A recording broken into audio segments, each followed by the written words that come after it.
Good morning সবাইকে। আজকে সকাল থেকে আমি আমার ভিডিওটা শুরু করলাম। দেখো পুজো করছি, আজকে আমাদের বাড়িতে পুজো। আমি আগের ভিডিও দিয়েছি আমাদের বাড়িতে পুজো আছে। তো কি পুজো বলো তো, আমাদের বাড়িতে শনিবারে যে পুজো হয় না ভাদ্র মাসের, আজকে ফার্স্ট শনিবার ভাদ্র মাসের বড় বাবার পুজো আছে। তো আমি এইগুলো এখানেই ফল টল কেটে বাইরে নিয়ে যাব। জানো তো এই পুজোটা বাইরেই হয়, আমরা ঘরের ভিতরে ফল কেটে তারপরে বাইরে নিয়ে গিয়ে সাজিয়ে রাখি। এখনও ঠাকুরমশাই আসেনি, কিন্তু এইগুলো একটু গুছিয়ে রাখছি। 12টার সময় ঠাকুরমশাই আসবে, তারপরে উনি যেভাবে বলবে সেভাবে গুছিয়ে দেব ওখানে। আমি একা হাতে সব করছিলাম। একটা জেঠি আর কাকিমা এসেছে, আমাকে একটু হেল্প করে দিচ্ছে। তাও উপোস করেছে, আমিও উপোস করেছি, আর আমার শাশুড়িমা উপোস করেছে। উনি রান্নাবান্না করছে আর আমি এখানে পুজোর কাটাকুটোগুলো করে দিচ্ছি। সব রকম গুছিয়ে ফেলেছি, ফুল বেলপাতায় যা লাগে সব গুছিয়ে ফেলেছি। এই শুধু ফলটা কাটলেই হয়ে যাবে। আর সিন্নিটা মেখে নেব। জানোই তো এই পুজোতে সিন্নিটাই বেশি আসল জিনিস, সেটা একটু পরে মাখবো। আর আগে ফলটা কেটে নিই, তারপরে আমি সিন্নির কিছু আটাগুলো বা গুড়টুরগুলো এক জায়গায় করে রেখেছি। আটাটা একটু চেলে নিতে হয়, আটাটা আমি চেলে গুছিয়ে রেখেছি। এখনও দুধ আসেনি, তোমার দাদাভাই দুধ নিয়ে আসবে, তারপরে আমি ওর মধ্যে ঢেলে তারপরে সুন্দর করে সিন্নিটা মেখে বাইরে নিয়ে যাব। এই হচ্ছে কাকিমা আর জেঠিমা, সবাই মিলে হাসছে আমি ভিডিও করছি বলে। দেখো আর দেখো আমি রেডি করে ফেলেছি সব রকম। দেখো সিন্নিটাও মেখে নিলাম। জানোই তো সবাই সিন্নি মাখার সময় না নাকে কাপড় দিয়ে নিতে হয়, শ্বাসটা ওখানে পড়তে নেই। আর ফল কাটার সময় কথা বলতে নেই, কিন্তু কিছু কিছু সময় না কথা বলেও ফেলতে হয়, এটা দাও ওটা দাও সেটা দাও। তার জন্য দেখো বাইরে নিয়ে চলে এসেছি প্রসাদ। তোমরা কমেন্ট করে অবশ্যই জানাবে যে আমার ঠাকুরের প্রসাদ সাজানোটা কেমন হয়েছে। এই যে কাকা চলে এসছে পুজো করতে, ইনি আমাদের কুলপুরোহিত বললেই চলে, সব পুজো ইনিই করে। আর সামনেও আরও 2-3টে পুজো আছে, সেটাও তোমাদের সাথে শেয়ার করব বাড়ির পুজোটা। ভিডিওটা স্কিপ করো না, তোমরা দেখতে থাকো।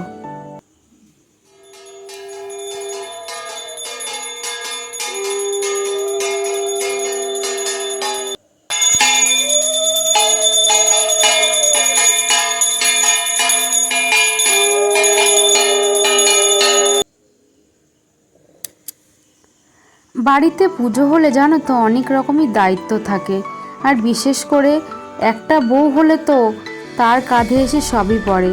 এখন আমি একাই আছি, আমার দেওরের তো এখনো বিয়ে হয়নি, তার জন্য সব কিছু এখন আমাকে একা করতে হয়। আর একজন থাকলে হয়তো অনেকটাই হেল্প হতো। শাশুড়ি মাও এখন খুব একটা পারে না, অনেকটাই বয়স হয়েছে তো, তা বেশি ওনাকে চাপ দেওয়া যায় না। কদিন আগে ওনার একটু শরীর খারাপ ছিল, একটা অপারেশন হয়েছিল, বেশিক্ষণ উনি না খেয়েও থাকতে পারে না, সুগারের রুগী তো। তো আমি বেশিরভাগ চেষ্টা করি যে নিজে করার, কারণ এই কাকু না আমাকে খুব ভালোবাসে, যিনি পুজো করছেন। কারণ আমি সব গোছানো, আমার গোছানো ওনার খুব ভালো লাগে, তো সব সময় আমাকেই ডাকে এটা কর ওটা কর বলে। তো দেখো হোম শুরু হয়ে গেছে। হোমটা উনি খুব সুন্দর করেছে আর করেও খুব ভালো। প্রত্যেক বছরই না হোমটা খুব ভালো হয়, সব পুজোতেই ভালো হয়। আমাদের বাড়িতে নারায়ণ পুজো হয়, সেটাতেই হোমটা খুব সুন্দর হয়। আর হোমের এই আগুনের তাপ প্রত্যেকটা মানুষের যদি গায়ে লাগে, যারা বসে থাকে, তাদের নাকি শুনেছি অনেক রকম রোগবাগগুলো কেটে যায়।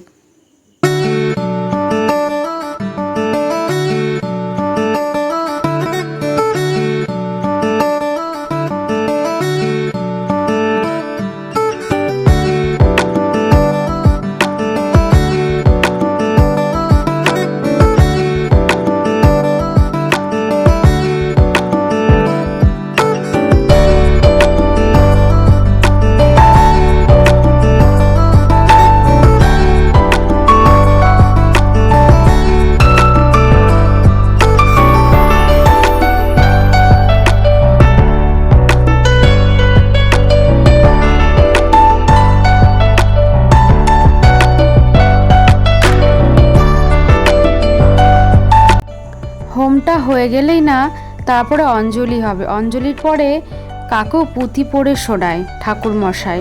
তো পুঁথি পড়ার হয়ে গেলেই তারপরে পুজোটা কমপ্লিট হয়ে যাবে। আজকে না অনেক তাড়াতাড়ি পুজো কমপ্লিট হয়ে গেল। 12টার সময় বসেছে পুজোতে, প্রায় 2:30টার সময় ঠিকঠাকভাবে শেষ হয়ে গেল। তো প্রত্যেক বছরই না সন্ধ্যা হয়ে যায় পুজো হতে হতে। এবার খুব তাড়াতাড়ি পুজোটা হয়ে গেল। তাড়াতাড়ি হলে পরে খুবই ভালো হয়, যে লোকজনগুলো আসে সবাই প্রসাদ পায়, নাহলে সন্ধ্যা হয়ে গেলে অনেকেই না আসতে চায় না। দেখো পুজো হয়ে গেছে কমপ্লিট। এবার একটু প্রসাদ খেয়ে নিলাম, তারপরে প্রসাদের বাটিগুলো বাড়তে শুরু করলাম। সবাই আসতে থাকবে না, তখন একটু বেড়ে রাখলে খুব ভালো হয়, তাড়াতাড়ি করে দেওয়া যায়। তাই আমি আর কাকিমা লেগে পড়লাম প্রসাদ রেডি করার জন্য। ঠাকুরমশাই চলে গেছে, তার জিনিসপত্রগুলো রেখে গেছে, তার জিনিসপত্রগুলো কিছু গুছিয়ে দিলাম। আর উনি যখন আসবেন তখন আরও কিছু প্রসাদ দিয়ে ব্যাগের মধ্যে ওনার কাছে পাঠিয়ে দেব। তো দেখো প্রসাদ বাড়তে শুরু করেছি, এখনই সব লোকজন চলে আসবে। আজকে সকাল সকাল যেহেতু পুজোটা হয়ে গেল, পাড়ার সবাই প্রসাদ নিতে আসবে। দেখো আজকের মতো আমাদের পুজো প্রায় কমপ্লিট হয়ে গেল। সামনে আরও একটা পুজো আছে, সেটা হচ্ছে বিশ্বকর্মা পুজো। আমাদের বাড়িতে তো জলের মেশিন বসানো আছে, সেখানে আমাদের পুজো হয় বিশ্বকর্মা পুজো। তো সেই পুজোটা রয়ে গেল, সামনের মাসে সেটা হবে। তো আমার এই ভিডিওটা ভালো লাগলে লাইক সাবস্ক্রাইব করে রেখো। ফিরে আসবো নেক্সট কোনো ভিডিও নিয়ে, ততক্ষণের জন্য সুস্থ থাকো, ভালো থাকো।